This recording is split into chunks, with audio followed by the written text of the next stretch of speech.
দ্বিতীয় আরেকজন যুবকের কথা মহান আল্লাহ তাআলা পবিত্র কোরআনের মধ্যে উল্লেখ করেছেন, যেটা সহিহ মুসলিমের মধ্যে যেই যুবকের ঘটনা এসেছে, যেটা সূরা বুরুজের মধ্যে আপনারা আসহাবুল উখদুদের ঘটনা শুনেছেন।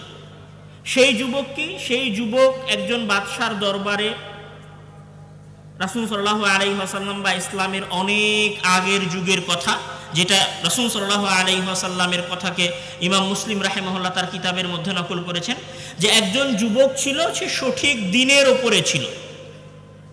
ওই সময়ের মানুষেরা আল্লাহ তাআলার উপর বিশ্বাস স্থাপন করত না, তারা অগ্নি পূজা করত, দেবদেবতার পূজা করত, জাদু করত।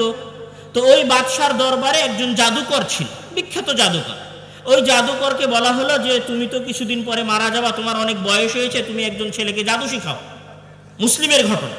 সেই একজন ছেলেকে সে খুঁজে বের করলো, তাকে জাদু শেখানো শুরু করলো। কিন্তু ওই ছেলেটা আবার আরেকজন বড় আলেমের ভক্ত ছিল।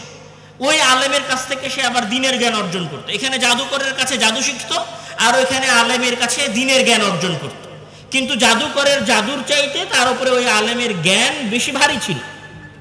তখন সে ওই জাদুকরকেও কনভার্ট করে দিনের দিকে নিয়ে আসে, ওই বাদশার একজন মন্ত্রীকেও সে সঠিক দিনের দিকে নিয়ে আসে। তো বাদশা এটা জানতে পারে যে আমি যেই ছেলেকে জাদু শিখাচ্ছি সেই ছেলে আসলে আমার দিনে বিশ্বাস স্থাপন করে না, বরং এক আল্লাহয় বিশ্বাস স্থাপন করে। তখন ওই বাদশা ওই মন্ত্রীকে বলল যে প্রথমে দিনের জ্ঞান অর্জন করেছে, যে তুমি দিন থেকে ফিরে আসো। তখন সে বলল যে আমি দিন থেকে ফিরে আসবো না, আমি আল্লাহর উপর বিশ্বাস স্থাপন করেছি। তখন বললো যে একে করাত দিয়ে দ্বিখণ্ড করে দাও। ওকে করাত দিয়ে দ্বিখণ্ড করে দেওয়া হলো। তারপরে ওই যুবককে ধরে নিয়ে আসা হলো, ওকে বলা হলো যে তুমি দিন থেকে ফিরে আসো। সে বলল যে না, আমি দিন থেকে ফিরে আসবো না। এই কথা যখন সে বলল যে আমি দিন থেকে ফিরে আসবো না, তখন বাদশা বলল যে একে নিয়ে যাও পাহাড়ের উপরে, পাহাড় থেকে ফেলে একে মেরে দাও।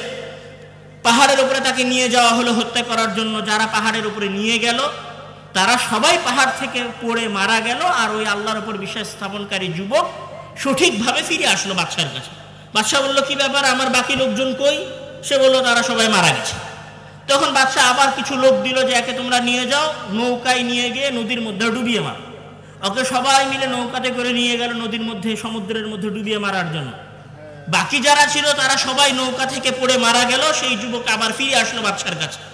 বাদশার কাছে ফিরে আসার পরে ওই যুবক নিজে থেকে বলছে যে আপনি যদি আমাকে হত্যা করতে চান তাহলে আপনার এলাকার সকল মানুষকে একত্রিত করেন, আপনার রাজ্যের সকল মানুষকে একত্রিত করেন, আর আমাকে খেজুর গাছের সাথে ঝুলিয়ে তীর নিক্ষেপ করে হত্যা করতে হবে, তাহলে আপনি আমাকে মারতে পারবেন।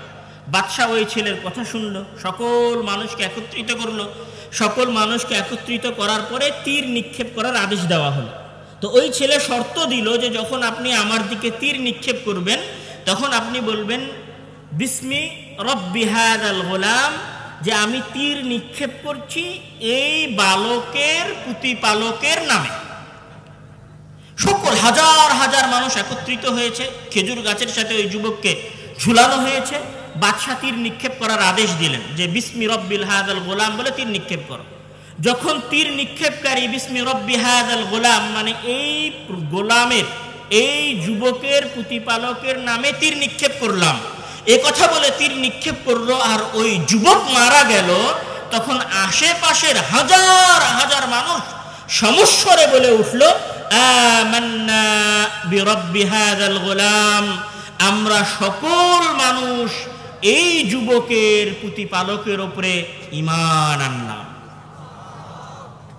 পুরো একটা সমাজ কার মাধ্যমে পরিবর্তন হলো? বলেন কার মাধ্যমে পরিবর্তন হলো? একজন যুবকের ঈমানের মাধ্যমে পরিবর্তন হলো। আর আমরা এখানে হাজার হাজার যুবক আছি, সবাই বক্তব্যের সাথে ঠিক স্লোগান দিচ্ছি, কিন্তু আমাদের সমাজের অবস্থা পরিবর্তন হয় না, হবেও না, হবেও না কোনোদিন। এভাবেই চলতে থাকবে। আগামী বছরও জালসা হবে, জালসাও হবে, 31st নাইটও হবে। এ মাঠে জালসা হবে, আবার এই মাঠে দেখবেন 31st নাইটও হচ্ছে। আপনার ওই স্কুলের মাঠেও জালসা হবে, দেখবেন ওই স্কুলের মাঠে আবার কিছু যুবক যুবতী 14ই ফেব্রুয়ারির উৎসবও পালন করছে। দেখবেন এখানে যে যুবকটা জালসায় আসছে ওই যুবকটা আবার ওর জন্মদিনও পালন করছে। কেননা এগুলো সব বিনা রুহানিয়ত, বিনা লক্ষ্য উদ্দেশ্য ছাড়া এমনিতেই চলছে। চলছে তো চলছে।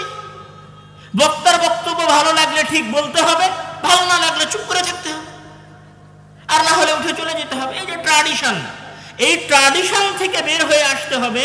আর যুবক হতে হবে ওই যুবকের মতো যার ঘটনা মহান আল্লাহ তাআলা সূরা বুরুজের মধ্যে নাজিল করেছেন, দিয়ে বলেছেন যে কুতিলা আসহাবুল উখদুদ আন্নারি যাতিল ওয়াকুদ ইদহুম আলাইহা কুউদ। ওই একজন যুবক পুরো সমাজও পরিবর্তন করে দিয়েছে, আর আল্লাহ তার ঘটনা কোরআনের মধ্যে উল্লেখ করে দিয়েছে। এইরকম আরো ইসলামের ইতিহাসে অসংখ্য যুবকের ঘটনা পাওয়া যাবে যারা ইসলামের দাওয়াতি কার্যক্রম করেছে, সমাজকে পরিবর্তন করার চেষ্টা করেছে। আজকে আমার পুরো বক্তব্যের সারমর্ম হচ্ছে, আসলে বক্তব্যের বিষয় হয়তো অন্য কিছু ছিল, যেটা পরিবেশের কারণে হয়তো উপস্থাপন করা হয়নি। আজকের বক্তব্যের যেটা আপনাদের কাছে আমার মূল কথা, সেটা হচ্ছে এই ধরনের জালসা করার ক্ষেত্রে নিয়ত পরিচ্ছন্ন করেন, আর যারা জালসায় আসতেছেন তারা নিয়ত পরিচ্ছন্ন করে জালসায় আসেন। জালসাও করেন দিন প্রচার করার জন্য, আর জালসায় আসেন দিন শেখার জন্য। আল্লাহ তাআলা ওই জালসায়, ওই ইসলামী আলোচনায় বরকত দিবে, সমাজ পরিবর্তন হবে। প্রথা থেকে বের হয়ে আসেন, দিনের জ্ঞান প্রচার করার এবং শেখার মন মানসিকতা নিয়ে জালসায় উপস্থিত হন। আল্লাহ তাআলা আমাদেরকে এই সমস্ত জালসা থেকে দিনের জ্ঞান অর্জন করার তৌফিক দান করুক এবং সেটাকে সমাজে বাস্তবায়ন করার তৌফিক দান করুক। আল্লাহুম্মা আমিন। ওয়া আখির দাওয়ানা আলহামদুলিল্লাহি রাব্বিল আলামিন। আসসালামু আলাইকুম ওয়া রাহমাতুল্লাহি ওয়া বারাকাতুহু।